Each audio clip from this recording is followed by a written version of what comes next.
ಓಂ ಶ್ರೀ ಮಹಾಗಣಾಧಿಪತಿಯೇ ನಮಃ. ಓಂ ಶ್ರೀ ಮಾತ್ರೇ ನಮಃ. ಓಂ ಶ್ರೀ ಗುರುಭ್ಯೋ ನಮಃ. ಸಮಸ್ತ ಕನ್ನಡ ವೀಕ್ಷಕರಿಗೆ ನಮಸ್ಕಾರ. ಸಮಸ್ತ ಕನ್ನಡ ವೀಕ್ಷಕರಿಗೂ ಮಹಾಶಿವರಾತ್ರಿಯ ಶುಭಾಶಯಗಳನ್ನು ಹೇಳುತ್ತಾ ಪರಮೇಶ್ವರನ ಆಶೀರ್ವಾದ ಕೃಪಾ ಅನುಗ್ರಹವು ತಮ್ಮ ಮೇಲೆ ತಮ್ಮ ಪರಿವಾರದ ಮೇಲೆ ಸದಾ ಇರಲಿ ಅಂತ ಹೇಳ್ತಾ, ಮುಖ್ಯವಾಗಿ ಫೆಬ್ರವರಿ 17ರಂದು ಒಂದು ವಿಶಿಷ್ಟವಾಗಿರುವಂತಹ ಅಮಾವಾಸ್ಯೆ, ಒಂದು ವಿಶಿಷ್ಟವಾಗಿರುವಂತಹ ಅಪರೂಪವಾಗಿರುವಂತಹ ದಿನ ಅಂತಲೇ ಹೇಳ್ಬೋದು. ಈ ಫೆಬ್ರವರಿ 17ರಂದು ಅಮಾವಾಸ್ಯೆಯ ಜೊತೆಗೆ ಪಂಚಗ್ರಹ ಕೂಟ ನಿರ್ಮಾಣವಾಗ್ತಾ ಇದೆ. ಅದರ ಜೊತೆಗೆ ರಾಹುಗ್ರಸ್ತ ಸೂರ್ಯಗ್ರಹಣವು ಒಂದು 12 ರಾಶಿಗಳಲ್ಲಿ ಯಾವ ರೀತಿ ಜಾತಕರಿಗೆ ಪ್ರತಿಕೂಲ, ಅನುಕೂಲ ಅಥವಾ ಮಧ್ಯಮ ಫಲಗಳನ್ನು ಕೊಡುತ್ತಾ, ಯಾವ ವಿಷಯಗಳಲ್ಲಿ ಮುಂಜಾಗ್ರತೆ ಕ್ರಮ ತಗೋಬೇಕು, ಯಾವ ಪರಿಹಾರಗಳನ್ನು ಮಾಡುವ ಮುಖಾಂತರ ನಿಮಗೆ ಅನುಕೂಲವಾಗಿರುವಂತಹ ವಿಷಯಗಳು ನಡೆಯುತ್ತೆ ಅನ್ನುವಂತಹ ಸಂಪೂರ್ಣ ಮಾಹಿತಿಯನ್ನು ಈ ವಿಡಿಯೋ ಮುಖಾಂತರ ತಿಳಿದುಕೊಳ್ಳೋಣ. ಮುಖ್ಯವಾಗಿ 12 ರಾಶಿಗಳಲ್ಲಿ ಕುಂಭರಾಶಿ ಜಾತಕರಿಗೆ ಮುಖ್ಯವಾಗಿ ಹೇಳ್ತಾ ಇರೋದು, ಯಾಕಂದರೆ ರಾಶಿಯಲ್ಲೇ ರಾಹು, ರಾಶಿಯಲ್ಲೇ ರವಿ, ರಾಶಿಯಲ್ಲೇ ಚಂದ್ರ, ರಾಶಿಯಲ್ಲೇ ಬುಧ, ರಾಶಿಯಲ್ಲೇ ಶುಕ್ರ, ಪಂಚಗ್ರಹಗಳ ಕೂಟ ನಿರ್ಮಾಣವಾಗ್ತಾ ಇದೆ. ಮುಖ್ಯವಾಗಿ ರಾಶಿಯಲ್ಲೇ ಒಂದು ರೀತಿ ಗ್ರಹಣ ಅನ್ನೋದು ಹೇಳಬಹುದು. ಈ ಪರ್ಟಿಕ್ಯುಲರ್ ರಾಹುಗ್ರಸ್ತ ಸೂರ್ಯಗ್ರಹಣ ಯಾವ ರೀತಿ ಪ್ರಭಾವವನ್ನು ನೀಡುತ್ತೆ ಕುಂಭರಾಶಿಯವರ ಮೇಲೆ ಅನ್ನುವಂತಹ ವಿಷಯಗಳನ್ನು ನೋಡುವಾಗ, ಕುಂಭರಾಶಿಯವರಿಗೆ ಲಗ್ನದಲ್ಲೇ ರಾಶಿಯಲ್ಲೇ ಈ ಗ್ರಹಣ ಅನ್ನೋದು ಆಗ್ತಾ ಇರೋದರಿಂದ ಕೆಲವೊಂದು ಒಳ್ಳೆಯ ರೀತಿಯ ಶುಭ ಕುಂಭರಾಶಿಯವರಿಗೆ ನಡೆಯೋಕ್ಕೆ ಅನಿಸುತ್ತಿರುತ್ತೆ. ಯಾಕಂದರೆ ಈಗ ದೀರ್ಘ ಸಂಚಾರ ಗ್ರಹಗಳು ನೋಡುವುದಾದರೆ ಗುರುಬಲ ಅದ್ಭುತವಾಗಿದೆ. ಪಂಚಮ ಸ್ಥಾನದಲ್ಲಿರುವಂತಹ ಗುರು, ಧನ ಕುಟುಂಬ ಸ್ಥಾನದಲ್ಲಿರುವಂತಹ ಶನಿ ಪರಮಾತ್ಮರು, ಅದೇ ರೀತಿ ಸಪ್ತಮ ಸ್ಥಾನದಲ್ಲಿ ಕೇತು ಸ್ವಲ್ಪ ಮ್ಯಾರಿಟಲ್ ಲೈಫಲ್ಲಿ ಡಿಸ್ಟರ್ಬೆನ್ಸಸ್ ಕ್ರಿಯೇಟ್ ಮಾಡ್ತಾ ಇದ್ದಾರೆ. ವೈವಾಹಿಕ ಜೀವನದಲ್ಲಿ ಸ್ವಲ್ಪ ಪ್ರಶ್ನೆ ಅಂದರೆ ಪರೀಕ್ಷೆ ರೀತಿ ಮಾಡುವಂತಹ ರೀತಿಯಲ್ಲಿ ನಿಮ್ಮ ಜೀವನ ಸಂಗಾತಿಯ ವರ್ತನೆ ಕೆಲವೊಂದು ವಿಷಯಗಳಲ್ಲಿ ನಿಮಗೆ ಮನಸ್ತಾಪವನ್ನು ಉಂಟಾಗಿಸಬಹುದು. ಆದರೆ ಈ ಗ್ರಹಣ ಇಂಡಿಯಾದಲ್ಲಿ, ನಮ್ಮ ಭಾರತದಲ್ಲಿಲ್ಲ. ಮತ್ತು ನಾವು ಯಾಕೆ ಇದನ್ನು ಫಾಲೋ ಮಾಡಬೇಕು, ನಮ್ಮ ರಾಶಿಗಳ ಮೇಕೆ ಯಾಕೆ ಇರುತ್ತೆ ಅನ್ನೋ ನೋಡುವುದಾದರೆ, ಖಗೋಳದಲ್ಲಿ ಈ ರಾಹುಗ್ರಸ್ತ ಸೂರ್ಯಗ್ರಹಣ ಆಗಿರೋದ್ರಿಂದ ಮುಖ್ಯವಾಗಿ ನಮಗೆ ಇರೋದೇ 12 ರಾಶಿಗಳು, ನವಗ್ರಹಗಳು ಮತ್ತು 27 ನಕ್ಷತ್ರಗಳು. ಜಗದಾದ್ಯಂತ ಎಲ್ಲಿದ್ರೂ ಕೂಡ ಈ ಜ್ಯೋತಿಷ್ಯ ಶಾಸ್ತ್ರದ ಪ್ರಕಾರ ಮುಖ್ಯವಾಗಿ ಗ್ರಹಣದ ಪ್ರಕಾರ ಕುಂಭರಾಶಿಯವರು, ಅದರಲ್ಲೂ ಕೂಡ ಇಂಡಿಯಾದಲ್ಲಿಕ್ಕಿಂತ ಈ ನಾರ್ತ್ ಅಮೆರಿಕಾ ಆಗಿರ್ಬೋದು, ಆಫ್ರಿಕಾ ಆಗಿರ್ಬೋದು, ಅಂಟಾರ್ಕಿಟಿಕಾ ಆಗಿರ್ಬೋದು, ಅರ್ಜೆಂಟೀನಾ ಆಗಿರ್ಬೋದು, ಈ ದೇಶಗಳಲ್ಲಿ ವಾಸ ಮಾಡ್ತಾ ಇರುವಂತಹ ಕುಂಭರಾಶಿ ಜಾತಕರ ಮೇಲೆ ಸ್ವಲ್ಪ ವಿಪರೀತ ಪ್ರಭಾವವನ್ನು ನೀಡ್ತಾ ಇರುವಂತಹ ಕಾರಣದಿಂದ ಈ ವ್ಯಕ್ತಿಗಳು ಕೆಲವೊಂದು ವಿಷಯಗಳಲ್ಲಿ ಮುಂಜಾಗ್ರತೆ ಕ್ರಮ, ಹುಷಾರಾಗಿರಬೇಕಾಗಿರುತ್ತೆ. ಯಾವುದಾದ್ರೂ ದೊಡ್ಡ ಮಟ್ಟದಲ್ಲಿ ಹೂಡಿಕೆ ಮಾಡುವಂತಹ ಪ್ರಯತ್ನಗಳಾಗಿರ್ಬೋದು, ರಿಸ್ಕ್ ತಗೊಳ್ಳುವಂತಹ ಕೆಲಸಗಳಾಗಿರ್ಬೋದು, ವಾಹನ ಚಲಾಯಿಸುವಂತಹ ಸಂದರ್ಭಗಳಲ್ಲಾಗಿರಬಹುದು, ಬಹುತೇಕ ವಿಷಯಗಳಲ್ಲಿ ತಾವು ಕೆಲವೊಂದು ವಿಷಯಗಳಲ್ಲಿ, ಅದು ವಿದೇಶದಲ್ಲಿರುವಂತಹ ವ್ಯಕ್ತಿಗಳು ಕೆಲವೊಂದು ವಿಷಯಗಳಲ್ಲಿ ಮುಂಜಾಗ್ರತೆ ಕ್ರಮ ಅನ್ನೋದು ತಗೋಬೇಕಾಗಿರುತ್ತೆ. ಅಂದರೆ ಕುಂಭರಾಶಿಯವರಿಗೆ ಲಗ್ನಕ್ಕೆ ಎಲ್ಲ ಗ್ರಹಗಳು ಬಂದಾಗ ಏನಾಗುತ್ತೆ ಅಂದರೆ ಒಂದು ವಿಚಿತ್ರವಾಗಿರುವಂತಹ ಪರಿಸ್ಥಿತಿ. ಟೋಟಲ್ ಅಂದ್ಕೊಂಡಿರೋದು ಆಗಲ್ಲ, ಅಂದರೆ ಎಕ್ಸ್ಪೆಕ್ಟ್ ಮಾಡಿರೋದು ಆಗೋಲ್ಲ, ಅನ್ಎಕ್ಸ್ಪೆಕ್ಟೆಡ್ ಆಗಿ ನೀವು ಏನೇ ಯೋಚನೆ ಮಾಡಿರೋಲ್ಲ, ಬಟ್ ಅಂತಹ ವಿಷಯಗಳು ನಡೀತಾ ಇರ್ತದೆ. ಫಾರ್ ಎಕ್ಸಾಂಪಲ್, ಯಾವುದಾದ್ರೂ ಒಂದು ಹಣಕಾಸಿನ ಬಗ್ಗೆ ತುಂಬ ನಂಬಿಕೆ ಇರುತ್ತೆ.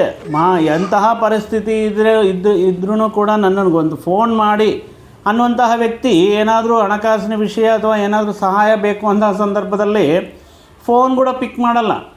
ಫೋನ್ ಮಾಡಿದ್ರೂ ಬ್ಯುಸಿ ಇದೆ ಅಂತ ಕಟ್ ಮಾಡಿಬಿಡ್ತಾರೆ. ಬಟ್ ಈ ಸಂದರ್ಭದಲ್ಲಿ ಯಾರನ್ನು ನೀವು ಕೀಳಾಗಿ ನೋಡಿರ್ತೀರೋ, ಯಾರನ್ನು ನಿಮ್ಮವರು ಅಂದ್ಕೊಂಡಿರಲ್ವೋ ಅಂತಹ ವ್ಯಕ್ತಿಗಳು ಮಾತ್ರ ನಿಮಗೆ ಸಹಾಯ ಮಾಡೋದಕ್ಕೆ ಮುಂದೆ ಬಂದು ನೀವು ಕೇಳಿದ ತಕ್ಷಣ ಸಹಾಯ ಮಾಡುವಂಥ ಸಂದರ್ಭಗಳು ಬರುತ್ತೆ. ಅಂದರೆ ಒಂದು ವಿಚಿತ್ರವಾಗಿರುವಂತಹ ಘಟನೆಗಳು, unexpected things are happening in your daily life ಅನ್ನುವಂಥದ್ದು ಈ ಗ್ರಹಣದ ಮುಖಾಂತರ ನಿರೀಕ್ಷೆ ಮಾಡ್ಬೋದು ಕುಂಭರಾಶಿಯವರು. ಮುಖ್ಯವಾಗಿ ಕುಟುಂಬ ಸ್ಥಾನದಲ್ಲಿ, ಧನ ಕುಟುಂಬ ಸ್ಥಾನದಲ್ಲಿ ಶನಿ ಪರಮಾತ್ಮ ರಾಶ್ಯಾಧಿಪತಿ ಇರ್ತಾರೆ. ಸಣ್ಣ ಪುಟ್ಟ ಕುಟುಂಬ ವ್ಯವಹಾರಗಳಾಗಿರ್ಬೋದು, ಕುಟುಂಬ ವ್ಯವಹಾರಗಳಲ್ಲಿ ಮಾಡುವಂತಹ ಬಿಸ್ನೆಸ್ಗಳಾಗಿರ್ಬೋದು, ಕುಟುಂಬ ಸದಸ್ಯರ ನಡುವೆ ನಡೆಯುವಂತಹ ಈ ಹಣಕಾಸಿನ ವಿಷಯಗಳಾಗಿರ್ಬೋದು, ಸಣ್ಣ ಪುಟ್ಟ ಅಪವಾದಗಳು, ಸಣ್ಣ ಪುಟ್ಟ ಮಾತುಗಳು ಬರ್ತಾ ಹೋಗ್ತಾ ಇರುತ್ತೆ. ಬಟ್ ಆ ರೀತಿ ಆ ವಿಷಯಗಳ ಬಗ್ಗೆ ಯೋಚನೆ ಮಾಡ್ಕೊಂಡು ಕೂತ್ಕೊಂಡ್ರೆ ಮುಂದಿನ ಪ್ರಯತ್ನಗಳು ಮುಂದುವರಿಯೋಕ್ಕೆ ಸ್ವಲ್ಪ ಕಷ್ಟ ಆಗ್ತಾ ಇರುತ್ತೆ. ಆದ್ದರಿಂದ ನಿಮ್ಮ ಪ್ರಯತ್ನವು ಅದೆಷ್ಟೇ ಆತಂಕಗಳು ಬಂದರೂ ಕೂಡ ನಿಮ್ಮ ಅಭಿಪ್ರಾಯವು, ನಿಮ್ಮ ನಿರ್ಧಾರವು ಏನಿರುತ್ತೋ ಅದು ದೃಢವಾಗಿರಲಿ. ನೀವು ಮಾಡುವಂತಹ ಪ್ರಯತ್ನಕ್ಕೆ ಬೇಡ ಕೈ ಸುಟ್ಕೊಂತೀಯ, ರಿಸ್ಕು ಅದು ಇದು ಅಂತ ಹೇಳ್ತಿರ್ತಾರೆ. ಆದರೆ ನಿಮ್ಮಲ್ಲಿರುವಂತಹ, ನೀವು ಪಡುವಂತಹ ಕಷ್ಟ, ನಿಮ್ಮಲ್ಲಿರುವಂತಹ ಧೈರ್ಯ, ನಿಮ್ಮಲ್ಲಿರುವಂತಹ ದೈವಬಲ, ಆಶೀರ್ವಾದ, ಇವೆಲ್ಲವೂ ಕೂಡ ಕೆಲವೊಂದು ವಿಷಯಗಳಲ್ಲಿ ಆ ಸಾಹಸ ಮಾಡೋದಕ್ಕೆ ಈ ಎಷ್ಟೇ ಜನ ಕೂಡ ನಿಮ್ಮನ್ನು ಅಂದರೆ ಪುಲ್ ಬ್ಯಾಕ್ ಮಾಡೋಣ, ಯಾಕೆ ರಿಸ್ಕು, ಈ ರೀತಿ ಭಯ ಬೀಳಿಸೋದಕ್ಕೆ ಪ್ರಯತ್ನ ಮಾಡಿದ್ರೂ ಕೂಡ ಧೈರ್ಯದಿಂದ ಕೆಲವೊಂದು ವಿಷಯಗಳಲ್ಲಿ ಹಾರ್ಡ್ ವರ್ಕ್ ಮಾಡುವಂತಹ ಮುಖಾಂತರ ನೀವು ಪ್ರಯತ್ನಗಳು ಮಾಡಬಹುದು. ಮತ್ತು ಕೆಲವೊಂದು ವಿಷಯಗಳಲ್ಲಿ ಮೀಡಿಯೇಷನ್ ಬೇಡ. ಅದು ಬೇರೆಯವರ ವೈಯಕ್ತಿಕ ವಿಷಯಗಳಲ್ಲಾಗಿರಬಹುದು, ಹಣಕಾಸಿನ ವಿಷಯಗಳಲ್ಲಾಗಿರಬಹುದು, ಅಥವಾ ಯಾವುದಾದ್ರೂ ಲೋನ್ಸ್ ಕೊಡುವಂತಹ ಸಂದರ್ಭಗಳಲ್ಲಾಗಿರಬಹುದು, ಅಥವಾ ಯಾವುದಾದ್ರೂ ವಿವಾಹವನ್ನು ಕುದುರಿಸುವಂತಹ ಸಂದರ್ಭಗಳಲ್ಲಾಗಿರಬಹುದು. ಮೀಡಿಯೇಷನ್ ಮಾಡೋದು ಈ ಸಂದರ್ಭದಲ್ಲಿ ಬೇಡ. ಅದಕ್ಕೆ ಕೊನೆಗೆ ಅವರವರು ಚೆನ್ನಾಗಿರ್ತಾರೆ, ಬಟ್ ಏನಾದರೂ ಸಣ್ಣ ಪುಟ್ಟ ಪ್ರಾಬ್ಲಮ್ ಬಂದರೆ ಅದು ನಿಮ್ಮ ಇಂತಹ ವ್ಯಕ್ತಿಯಿಂದಾನೇ ಈ ರೀತಿ ಆಯಿತು, ಇಂತಹ ವ್ಯಕ್ತಿಯಿಂದಾನೇ ಆಯಿತು ಅನ್ನುವಂತಹ ಕೆಲವೊಂದು ಮಾತುಗಳನ್ನು ಬೆಳೆಸುವಂತಹ ಸಂದರ್ಭವೂ ಇರುತ್ತೆ. ಇನ್ನು ಕುಂಭರಾಶಿಯವರಿಗೆ ಅನುಕೂಲ ಏನಪ್ಪ ಅಂದರೆ ಏನಾದರೂ ಒಂದು ಪ್ರಾಪರ್ಟಿ ಮಾಡುವಂತಹ ಯೋಗ, ಒಂದು ಪ್ರಾಪರ್ಟಿ ತಗೊಳ್ಳುವಂತಹ ಯೋಗ ಇರುತ್ತೆ. ಅದರಲ್ಲೂ ಕೂಡ ಲಗ್ನಕ್ಕೆ ಶುಕ್ರ ಅದ್ಭುತವಾಗಿ ಯೋಗಕಾರಕನಾಗಿರ್ತಾರೆ ಕುಂಭರಾಶಿಯವರಿಗೆ. ಯಾವ ರೀತಿ ಅಂದರೆ ಈ ಸಿನಿ ನಾಟಕ ಕಲಾ ಕ್ಷೇತ್ರಗಳಲ್ಲಿ, ಕ್ರಿಯೇಟಿವ್ ಫೀಲ್ಡ್ಸಲ್ಲಿ, ಇಂಟೀರಿಯರ್ ಡಿಸೈನಿಂಗ್ ಆಗಿರ್ಬೋದು, ಗ್ರಾಫಿಕ್ ಡಿಸೈನಿಂಗ್ ಆಗಿರ್ಬೋದು, ಆ್ಯನಿಮೇಷನ್ ಆಗಿರ್ಬೋದು, ಮೂವಿ, ಸೀರಿಯಲ್ ಇತ್ಯಾದಿ ವಿಷಯಗಳಲ್ಲಿ ವೃತ್ತಿಗಳನ್ನು ಆಯ್ಕೆ ಮಾಡಿಕೊಂಡು ಆಯಾ ಕ್ಷೇತ್ರದಲ್ಲಿ ಕೆಲಸ ಮಾಡ್ತಾ ಇರುವಂತಹ ವ್ಯಕ್ತಿಗಳ ಅದ್ಭುತ ರೀತಿಯಲ್ಲಿ ಅವಕಾಶಗಳ ಜೊತೆ ಧನಾದಾಯವನ್ನು ಪಡೆಯುವಂತಹ ಯೋಗ ಕುಂಭರಾಶಿಯವರಿಗೆ ಇರುತ್ತೆ. ಅದರಲ್ಲೂ ಕೂಡ ಫಾರ್ಮಾ, ಈ ಮೆಡಿಕಲ್ ಶಾಪ್ಸ್ ಇಟ್ಕೊಂಡು ಲ್ಯಾಬ್ ಟೆಕ್ನೀಷಿಯನ್ಸು, ಮೆಡಿಕಲ್ ಫೀಲ್ಡಲ್ಲಿರುವಂತಹ ವ್ಯಕ್ತಿಗಳಿಗೆ ಅಥವಾ ಕ್ಲಿನಿಕ್ ನಡೆಸ್ತಾ ಇರುವಂತಹ ವ್ಯಕ್ತಿಗಳಿಗೆ ಕುಂಭರಾಶಿಯವರಿಗೆ ಈ ಸಂದರ್ಭ ಒಂದು ರೀತಿ ಅದ್ಭುತ ರೀತಿಯಲ್ಲಿ ಲಾಭಗಳನ್ನು ಮತ್ತು ಅದ್ಭುತ ರೀತಿಯಲ್ಲಿ ಅವಕಾಶಗಳನ್ನು ಕೊಡುವಂತಹ ಸಂದರ್ಭವು ನೀವು ನಿರೀಕ್ಷೆ ಮಾಡಬಹುದು. ಇಲ್ಲಿ ಒಂದು ಅದೇ ಚಿತ್ರ ವಿಚಿತ್ರ ಅಂತ ಹೇಳ್ತಾ ಇದ್ದೀನಲ್ಲ, ಪರ್ಟಿಕ್ಯುಲರ್ ಆಗಿ ಒಂದು ರೀತಿ ನೀವು ಎಕ್ಸ್ಪೆಕ್ಟ್ ಮಾಡಿರ್ತಾರೆ ಅಂದರೆ ನೀವಿರುವಂತಹ ಸ್ಥಳದಿಂದ ನೋಡಿ, ಬೇಕಾದರೆ ನೀವು ವಾಸ ಮಾಡ್ತಾ ಇರುವಂತಹ ಸ್ಥಳದಿಂದ ದೂರದ ಪ್ರದೇಶದಲ್ಲಿ, ಅದು ಉದ್ಯೋಗ ಅವಕಾಶಗಳಾಗಿರ್ಬೋದು, ವ್ಯಾಪಾರ ಅವಕಾಶಗಳಾಗಿರ್ಬೋದು, ಅಥವಾ ಕೆಲವೊಂದು ವಿಷಯಗಳಲ್ಲಿ ನೀವು ಕೆಲವೊಂದು ಇನ್ವೆಸ್ಟ್ಮೆಂಟ್ಸ್ ಆಗಿರ್ಬೋದು, ಬೇರೆ ಪ್ರದೇಶಗಳಲ್ಲಿ ಮಾಡುವಂತಹ ಅವಕಾಶಗಳು, ಆ ಪ್ರಯತ್ನಗಳು ನಿಮಗೆ ಸಫಲೀಕೃತವಾಗಿರುತ್ತೆ. ಅಧಿಕ ಮೊತ್ತದಲ್ಲಿ ಲಾಭಗಳನ್ನೋದು ಕೊಡ್ತಾ ಇರುತ್ತೆ. ಸಾಧಾರಣವಾಗಿ ಕುಂಭರಾಶಿಯವರ ನೇಚರ್ ಅಂದರೆ ಅವರು ಸ್ಥಿರತ್ವದ ಒಂದು ಪರ್ಟಿಕ್ಯುಲರ್ ಆಗಿ ಒಂದು ಅಂಟುಕೊಂಡು ಬಿಟ್ಟಿರುತ್ತೆ. ಬದಲಾವಣೆಗೆ ಇಷ್ಟಪಡುವುದಿಲ್ಲ ಇವರು. ಅಂದರೆ ಒಂದು ಮನೆಯಲ್ಲಿದ್ದರೆ ದೀರ್ಘಕಾಲ ಅದೇ ಮನೆಯಲ್ಲಿರೋದು, ಒಂದು ಜಾಬಲ್ಲಿದ್ದರೆ ದೀರ್ಘಕಾಲ ಅವಧಿಯಲ್ಲಿ, ಅಂದರೆ ಒಂದು ಕಂಫರ್ಟ್ ಝೋನನ್ನು ಕ್ರಿಯೇಟ್ ಮಾಡ್ಕೊಂಡ್ಬಿಟ್ಟು ಹೊರಗಡೆ ಇನ್ನೂ ಬಹಳ ಆಪರ್ಚುನಿಟೀಸ್ ಇರುತ್ತೆ, ಇನ್ನೂ ಬಹಳ ಹೊಸ ವಿಷಯಗಳು ಇರುತ್ತೆ ಅನ್ನುವಂತಹ ವಿಷಯಗಳನ್ನೆಲ್ಲ ಬೇಡ, ಕಂಫರ್ಟ್ ಝೋನ್ ಫಿಕ್ಸ್ ಮಾಡ್ಕೊಂಡಿರ್ತಾರೆ. ಬಟ್ ಇವರು ಈ ಸಂದರ್ಭದಲ್ಲಿ ಹೊರಗಡೆ ಪ್ರದೇಶದಲ್ಲಿ ಮಾಡುವಂತಹ ವ್ಯಾಪಾರ ವ್ಯವಹಾರಗಳಾಗಿರ್ಬೋದು, ಉದ್ಯೋಗ ವಿಷಯಗಳಾಗಿರ್ಬೋದು ಅತ್ಯಂತ ರೀತಿಯಲ್ಲಿ ಅನುಕೂಲವಾಗಿರುತ್ತೆ.